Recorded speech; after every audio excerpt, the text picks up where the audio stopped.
Hello दोस्तों, बहुत बहुत स्वागत है आपका सारांश एकेडमी के इस यूट्यूब चैनल में। दोस्तों, आज का हमारा जो टॉपिक है वह है मध्य प्रदेश की प्रमुख सांस्कृतिक संस्थाएं।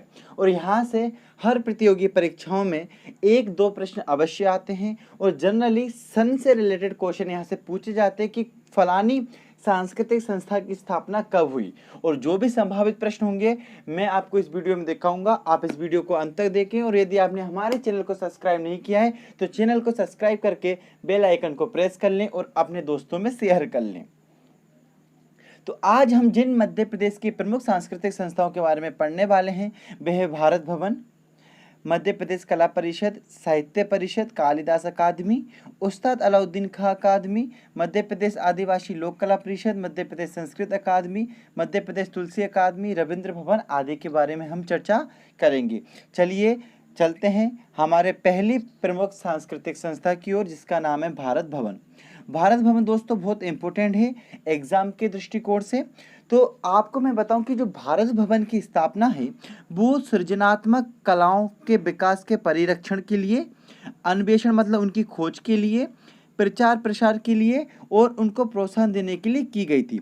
मतलब मध्य प्रदेश की जो कलाएं हैं वे कलाएं जिनका सृजन होता है, हमको उनका क्या करना है, उनका विकास करना है। जैसे चित्रकला, लोक कला, रंग कला, नाट्य कला, जो विभिन्न प्रकार की जो कलाएं हैं उनका विकास करना है, परिरक्षण करना है मतलब उनका संवर्धन करना है, उनका अन्वेषण नई नई कलाओं की खोज करना है, उनका प्रचार प्रसार करके उनका क्या करना है, उनको प्रोत्साहन करना है। तो इसी उद्देश्य के साथ भारत भवन की स्थापना हुई थी। अब ये प्रश्न पूछा जाता है कि भारत भवन की स्थापना हुई कब थी। तो भारत भवन की स्थापना 13 फरवरी 1982 को हुई थी। कब हुई थी?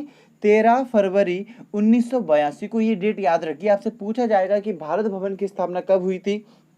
तो इसकी स्थापना 13 फरवरी 1982 को हुई थी। और इसका मुख्यालय कहाँ पे है दोस्तों? भोपाल में। आपसे पूछा जाएगा इसका मुख्यालय भारत भवन कहाँ स्थित है, तो ये भोपाल में स्थित है, जिसकी स्थापना कब हुई? 13 फरवरी 1982 को। दूसरा जो प्रश्न पूछा जाएगा कि भारत भवन के वास्तुकार कौन है, तो भारत भवन के जो वास्तुकार हैं वो चार्ल्स कोरिया हैं। भारत भवन के वास्तुकार कौन है? चार्ल्स कोरिया हैं। तो अभी तक हमने क्या पढ़ा? हमने पढ़ा कि भारत भवन की स्थापना सृजनात्मक कलाओं के विकास, परिरक्षण, अन्वेषण, प्रचार प्रसार एवं प्रोत्साहन के लिए की गई थी। आपसे ये नहीं पूछा जाएगा, आपसे पूछा जाएगा कि इसकी स्थापना कब हुई, तो 13 फरवरी 1982 को। वास्तुकार कौन थे? चार्ल्स कोरिया थे। वास्तुकार कौन थे इसके? चार्ल्स कोरिया थे। आप ये देख पा रहे होंगे चित्र में, ये है भारत भवन और ये कहाँ पे स्थित है? ये स्थित है भोपाल में, बड़ा तालाब के पास आपको ये दिख जाएगा। ठीक है दोस्तों, आगे बढ़ते हैं। अब इसके अंग ये पूछे जाते हैं कि इसका कौन सा अंग है और कौन सा नहीं है। ठीक है, तो इसका जो पहला अंग है वो है रूपांकर। पहला अंग क्या है? रूपांकर। और ये क्या है? ललित कलाओं का संग्रहालय। बेसिकली ये क्या, एक म्यूजियम है, संग्रहालय है। ठीक है, तो ये किसका संग्रहालय? ये ललित कलाओं का संग्रहालय है। तो पहला अंग कौन सा हो गया? पहला अंग हो गया रूपांकर। ये ललित कलाओं का क्या है? संग्रहालय है। ये क्या है? ललित कलाओं का संग्रहालय। ठीक है, दूसरा है बागार्थ। रूपांकर हो गया। बागार्थ क्या है?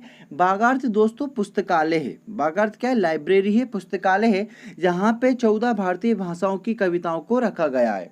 तो 14 भारतीय भाषाओं की कविता का पुस्तकालय क्या है? बागार्थ। और रूपांकर क्या है? ये ललित कलाओं का संग्रहालय है। ठीक है, ये भारत भवन के अंग है। जब आप भारत भवन में जाओगे तो आपको विभिन्न प्रकार के अंग दिखेंगे, जिसमें आपको रूपांकर दिखेगा जो ललित कलाओं का संग्रहालय है, बागार्थ दिखेगा जो 14 भारतीय भाषाओं की कविता का पुस्तकालय है। फिर तीसरा आपको कौन सा दिखेगा? अनहद। अनहद क्या है? शास्त्रीय और लोक संगीत सामग्री का संग्रहालय है। यह भी म्यूजियम है, परंतु किसका है? संगीत का। यह दो प्रकार के संगीत, कौन कौन से? शास्त्रीय और लोक संगीत, आपको दोनों मिल जाएंगे। तो ये शास्त्रीय और लोक संगीत सामग्री का संग्रहालय क्या? अनहद। तो तीन हो गए, रूपांकर, बागार्थ और अनहद। चौथा है ललित। तो ललित क्या है? ये ललित कलाओं का पुस्तकालय है व अभिलेखागार है। ये ललित कलाओं का क्या है? पुस्तकालय और अभिलेखागार है। अब आकार अगला हो गया, तो आकार में क्या है? ग्राफिक्स, मूर्ति शिल्प, चित्रकला से संबंधित कर्मशाला। यहाँ पे आपको ग्राफिक्स, मूर्ति शिल्प और चित्रकला से संबंधित जो कर्मशाला है, जिसको हम सेमिनार बोलते हैं, वो क्या है? आकार है। ठीक है, तो हमने कौन कौन से भाग पढ़ लिए? रूपांकर, बागार्थ, अनहद, ललित और आकार। आपसे प्रश्न पूछ लिया जाएगा कि निम्न में से कौन भारत भवन का अंग नहीं है। ठीक है, तो आप इनमें से पहचान के बता देना कि कौन अंग नहीं है। ठीक है दोस्तों, अगला जो है वो है हमारा रविंद्र भवन। ठीक है, अभी हमने क्या पढ़ा, भारत भवन पढ़ा, जिसकी स्थापना 13 फरवरी 1982 को की गई थी भोपाल में, और इसके वास्तुकार कौन थे, चार्ल्स कोरी। रविंद्र भवन कहाँ पे स्थित है, भोपाल में स्थित है, और इसका जो संचालन है वो राजभाषा एवं संस्कृति संचालनालय के द्वारा किया जाता है। अब देखो रविंद्र भवन क्या है दोस्तों, ये मान के चलो रविंद्र भवन है, यहाँ पे आपको क्या स्टेज मिल जाएगा, और यहाँ पे क्या होता है, नाटकों, विभिन्न प्रकार के रंगमंचों का आयोजन किया जाता है,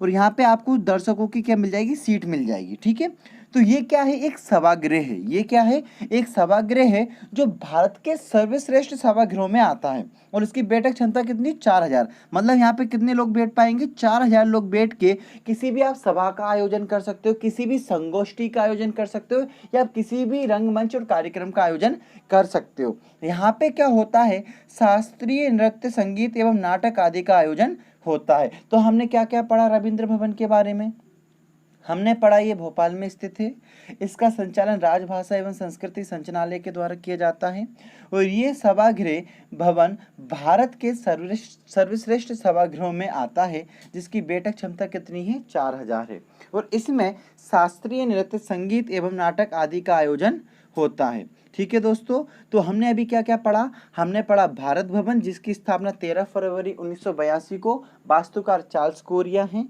और कहाँ पे स्थित है, भोपाल में स्थित है। दूसरा हमने पढ़ा रविंद्र भवन। अगली जो सांस्कृतिक संस्था है वह है मध्य प्रदेश कला परिषद। वे क्या है, मध्य प्रदेश कला परिषद। अब मध्य प्रदेश कला परिषद, अब कला में कितने शब्द हैं, 2 शब्द हैं। ठीक है, और आप देख पा रहे होंगे मध्य प्रदेश में कितने शब्द हैं, 5 शब्द हैं। तो इसकी स्थापना कब हुई थी, 1952 में। आप इसको याद कर लीजिए कि मध्य प्रदेश कला परिषद की स्थापना 1952 में हुई थी। मध्य प्रदेश में हो गए 5 शब्द, ठीक है, वो कला में हो गए 2 शब्द, तो ये बन गया 52। तो इसकी स्थापना हुई थी 1952 को। अब ये क्या करता है, ये प्रदेश में संगीत को, अब कला में क्या क्या आएगा, संगीत आएगा, नृत्य आएगा, ललित कला आएगा, रंगमंच आएगा, आदि का प्रोत्साहन देना एवं उसका संरक्षण एवं संवर्धन करना है। इसका प्रमुख कार्य क्या है, इसका प्रमुख कार्य है संगीत, नृत्य, ललित कला, रंगमंच आदि को प्रोत्साहन देना और संवर्धन एवं संरक्षण देना। आपसे प्रश्न पूछा जाएगा कि मध्य प्रदेश कला परिषद की स्थापना कब हुई थी, और जवाब क्या होगा, 1952 में। तो मध्य प्रदेश कला परिषद की स्थापना 1952 में हुई थी। ये संगीत, नृत्य तथा ललित कला, रंगमंच आदि को प्रोत्साहन देना एवं संरक्षण एवं संवर्धन का कार्य करता है। अब इस परिषद के द्वारा क्या किया गया, राष्ट्रीय नाट्य समारोह से हुई। इसकी शुरुआत कहाँ से हुई, इसके परिषद में आयोजन की शुरुआत राष्ट्रीय नाट्य समारोह से हुई, और इस परिषद के द्वारा मूर्तियों की प्रदर्शनी का आयोजन, यहाँ पे देखो राष्ट्रीय नाट्य समारोह होता है, मूर्तियों के प्रदर्शन का आयोजन होता है, खजुराहो नृत्य समारोह का आयोजन होता है, तानसेन समारोह, ग्वालियर एवं काष्ठ शिल्प आधारित कृतियों का प्रदर्शन किया जाता है। मतलब मध्य प्रदेश कला परिषद क्या करता है, राष्ट्रीय नाट्य समारोह का आयोजन करवाता है, मूर्तियों की प्रदर्शनियों का आयोजन कराता है, खजुराहो नृत्य समारोह का आयोजन करवाता है, तानसेन समारोह का आयोजन करवाता है, और काष्ठ एवं शिल्प आधारित कृतियों का जो प्रदर्शन होता है वो भी मध्य प्रदेश कला परिषद ही करवाता है। तो अभी हमने क्या क्या पढ़ा, हमने भारत भवन पढ़ा जो भोपाल में स्थित है, 1982 में स्थापना हुई थी चार्ल्स कोरिया ने की। रविंद्र भवन पढ़ा जो भोपाल में स्थित है, ये सभागृह है जहाँ पे 4000 लोगों के बैठने की क्षमता है। और अभी हमने पढ़ा मध्य प्रदेश कला परिषद, जिसकी स्थापना कब हुई, 1952 में। मध्य प्रदेश के 5 अक्षर, कला के 2 अक्षर, तो टोटल हो गया 52। ठीक है दोस्तों, आगे बढ़ते हैं और अगले सांस्कृतिक अकादमी की ओर चलते हैं, जिसका नाम है मध्य प्रदेश साहित्य परिषद। तो मध्य प्रदेश साहित्य परिषद की स्थापना 1954 में हुई थी। कब हुई थी, 1954 में। साहित्य में देखो कितने वर्ड हो गए, 4 वर्ड हो गए, है ना, 3.5 को 4 मान लो, तो साहित्य में 4 हो गए, और मध्य प्रदेश में वही 5। तो इसकी स्थापना कब हुई थी? 54 में हुई थी। अब इसका मुख्य उद्देश्य क्या है? देखो साहित्य परिषद है तो स्वाभाविक सी बात है साहित्य की उन्नति इसका प्रमुख उद्देश्य होगा, उसका विकास करना इसका प्रमुख उद्देश्य होगा। तो इसका मुख्य उद्देश्य साहित्य की उन्नति और विकास में उत्प्रेरक का काम व साहित्यकारों का सम्मान तथा श्रेष्ठ कृतियों को पुरस्कृत करना है। मतलब ये क्या करेगा? साहित्य के विकास एवं उसकी उन्नति को प्रोत्साहन देगा और जो साहित्यकार अच्छा प्रदर्शन कर रहे हैं उनका सम्मान करना और जो श्रेष्ठ कृतियां लिखी गई हैं उनको पुरस्कृत करना इसका प्रमुख कार्य है। परिषद की गतिविधियों में प्रमुख पुरस्कारों की स्थापना। अब ये क्या क्या करता है कि साहित्य से संबंधित जितने भी प्रमुख पुरस्कार हैं उनकी स्थापना करता है, उनका पुरस्करण करता है, सम्मान समारोह, चर्चा एवं गोष्ठियां एवं उनका प्रकाशन भी करता है। तो हमने पढ़ा मध्य प्रदेश साहित्य परिषद की स्थापना 1954 में हुई थी। कब हुई थी? 1954 में हुई थी और इसका मुख्य उद्देश्य साहित्य की उन्नति, विकास में उत्प्रेरक का काम और साहित्यकारों का सम्मान एवं श्रेष्ठ कृतियों को पुरस्कृत करना है। चलिए आगे बढ़ते हैं और आगे जो है वो है हमारा हिंदी ग्रंथ अकादमी। देखो दोस्तों एक बार मैं रिवाइज करा देता हूँ। 1982 में स्थापना हुई किसकी? भारत भवन की। फिर हमने पढ़ा मध्य प्रदेश कला परिषद 1952 और फिर हमने पढ़ा मध्य प्रदेश साहित्य परिषद 1954। ठीक है, अब हम पढ़ने वाले हैं हिंदी ग्रंथ अकादमी। हिंदी ग्रंथ अकादमी की जो स्थापना है वो 1969 में हुई थी। कब हुई थी हिंदी ग्रंथ अकादमी की स्थापना? 1969 में हुई थी। वेरी इंपॉर्टेंट है, आप याद रख लेना कि हिंदी ग्रंथ अकादमी की स्थापना 1969 में हुई थी। और यह भी कहाँ पे स्थित है? ये भी भोपाल में स्थित है। ये कभी कहाँ पे स्थित है? भोपाल में स्थित है। प्रदेश शासन के उच्च शिक्षा विभाग के अंतर्गत ये कार्य करता है। तो हिंदी ग्रंथ अकादमी किसके अंतर्गत कार्य करता है? उच्च शिक्षा विभाग। उच्च शिक्षा विभाग हायर एजुकेशन मिनिस्ट्री जो है उसके अंतर्गत ये कार्य करता है। अब इसका काम क्या है? अब ये क्या करता है? विभिन्न प्रकार की पुस्तकों का प्रकाशन करता है। ये क्या करता है? विभिन्न प्रकार की पुस्तकों का प्रकाशन करता है। इसमें कौन कौन सी पुस्तकें जाएंगी? विश्वविद्यालय स्तरीय, प्रतियोगी परीक्षाओं की पुस्तकें और कुछ जो पत्रिका हैं उनका भी ये क्या करता है? प्रकाशन करता है। तो ये द्विमासिक पत्रिका है रचना, उसका भी प्रकाशन करता है। जनरली प्रतियोगी परीक्षा में पूछ लिया जाता है कि द्विमासिक पत्रिका रचना का प्रकाशन कौन करता है और आपका जवाब क्या होगा? हिंदी ग्रंथ अकादमी द्विमासिक पत्रिका रचना का प्रकाशन करता है। तो एक बार और पढ़ लेते हैं। हिंदी ग्रंथ अकादमी की स्थापना कब हुई? 1969 में। प्रदेश के उच्च शिक्षा विभाग के अंतर्गत ये कार्यरत है। विश्वविद्यालय स्तरीय पुस्तकों का प्रकाशन करना, उसके बाद ये क्या करेगा? प्रतियोगी परीक्षाओं की पुस्तकों का प्रकाशन करेगा और ये द्विमासिक पत्रिका रचना का भी क्या करता है? प्रकाशन करता है। चलिए दोस्तों आगे बढ़ते हैं अगले प्रश्न की ओर। अगला जो प्रश्न है वो है मध्य प्रदेश उर्दू अकादमी। अगली साहित्यिक सांस्कृतिक संस्था कौन सी है? मध्य प्रदेश उर्दू अकादमी। इसकी स्थापना कब हुई? इसकी स्थापना 1976 में हुई। अभी हमने पढ़ा 1982 में भारत भवन, 1952 में मध्य प्रदेश कला परिषद, 1954 में मध्य प्रदेश साहित्य परिषद और 1969 में हिंदी ग्रंथ अकादमी। हिंदी ग्रंथ अकादमी के 7 साल बाद मतलब 1976 में मध्य प्रदेश उर्दू अकादमी की स्थापना की गई। अब नाम से ही स्पष्ट है कि उर्दू अकादमी मतलब उर्दू साहित्य के उन्नयन के लिए, उसको बढ़ावा देने के लिए काम करेगा और विभिन्न प्रकार के साहित्यिक कार्यक्रमों का आयोजन करवाएगा। आपसे प्रश्न यही पूछा जाएगा कि किस सांस्कृतिक संस्था की स्थापना कब हुई? तो मध्य प्रदेश उर्दू अकादमी की जो स्थापना है वो 1976 को हुई। वो कब हुई? 1976 को हुई। ठीक है दोस्तों आगे बढ़ते हैं और अगला जो है वेरी इंपॉर्टेंट कालिदास अकादमी। कहाँ पे? ये है उज्जैन में। ये कहाँ पे है? उज्जैन में है।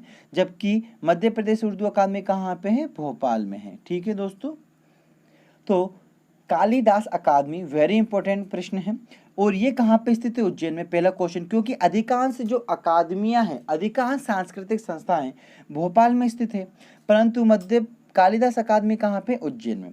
और ये बहुत इंपॉर्टेंट है कि इसकी स्थापना कब हुई? 1977 में। उर्दू अकादमी की स्थापना कब हुई थी? 1976 में। उसके एक साल बाद 1977 में कालिदास अकादमी की स्थापना होती है। ठीक है, महाकवि कालिदास संस्कृत के प्रकांड विद्वान एवं लेखक थे और उनके सम्मान में कालिदास अकादमी की स्थापना की गई। उद्देश्य क्या है? उद्देश्य है नृत्य संगीत प्रशिक्षण, कला प्रदर्शनियों, संगीत नृत्य शोध, लोक कलाओं, संगोष्ठियों, परिषद, सम्मेलन एवं अनुशीलन का प्रकाशन करना।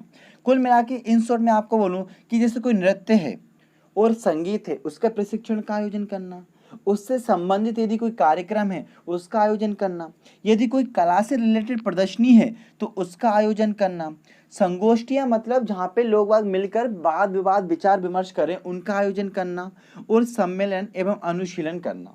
तो ये कालिदास अकादमी के प्रमुख कार्य या उद्देश्य है। कालिदास सम्मान समारोह का आयोजन भी यही करवाती है। तो आपसे पूछा जाए कि कालिदास सम्मान समारोह कहाँ होता है, तो उज्जैन में होता है। कौन करवाता है, कालिदास अकादमी करवाती है। कालिदास अकादमी की स्थापना कब हुई, तो 1977 में हुई। वेरी इंपॉर्टेंट क्वेश्चन है, कब हुई, 1977 में हुई। ठीक है दोस्तों, आगे बढ़ते हैं अगली सांस्कृतिक संस्था की ओर, और अगली सांस्कृतिक संस्था है अलाउद्दीन खां संगीत अकादमी। अभी हमने क्या पढ़ा, 1982 में पढ़ा भारत भवन, 1952 में पढ़ा मध्य प्रदेश कला परिषद, 1954 में हमने पढ़ा मध्य प्रदेश साहित्य परिषद, 1969 में हमने पढ़ा हिंदी ग्रंथ अकादमी, 1976 में हमने पढ़ा उर्दू अकादमी, और 1977 हमने पढ़ा मध्य प्रदेश कालिदास अकादमी। अगला जो है हमारा वो है अलाउद्दीन खां संगीत अकादमी। अलाउद्दीन खां महान सरोद वादक थे और इन्हीं के सम्मान में अलाउद्दीन खां संगीत अकादमी की स्थापना की गई। ठीक है, और इसकी स्थापना कब हुई, 1979 में। कब हुई, 1979 में। कालिदास अकादमी के 2 साल बाद, वो 1977 में हुई और इसकी स्थापना 1979 में हुई। अकादमी उस्ताद अलाउद्दीन खां की स्मृति में स्थापित की गई। और अब देखो अलाउद्दीन खां क्या थे, शास्त्रीय संगीत से जुड़े हुए थे, तो वो क्या करते थे, सरोद वादन करते थे। तो उसी के सम्मान में शास्त्रीय संगीत के संरक्षण, संवर्धन एवं विस्तार का ये कार्य करती है। मतलब अलाउद्दीन खां संगीत अकादमी क्या करती है, शास्त्रीय संगीत के संरक्षण, संवर्धन और उसके विस्तार का कार्य करती है। इसके साथ ही ये क्या करेगी, संगीत और नृत्य के लिए प्रशिक्षण की व्यवस्था भी कराती है। मतलब आप यहाँ पे जाके शास्त्रीय संगीत को, शास्त्रीय नृत्य को सीख सकते हैं।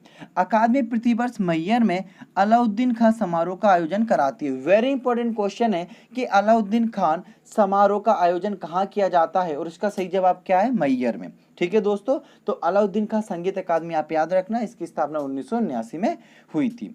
अगला जो प्रश्न है वो है मध्य प्रदेश आदिवासी लोक कला परिषद। मध्य प्रदेश आदिवासी लोक कला परिषद, और इसकी स्थापना कब हुई, 1980 में। ठीक है, इसकी स्थापना कब हुई, 1980 में। 1976 में हुई उर्दू अकादमी की स्थापना, 77 में कालिदास अकादमी की स्थापना, 1979 में अलाउद्दीन खां अकादमी की स्थापना की गई, और 1980 में की गई मध्य प्रदेश आदिवासी लोक कला परिषद की स्थापना।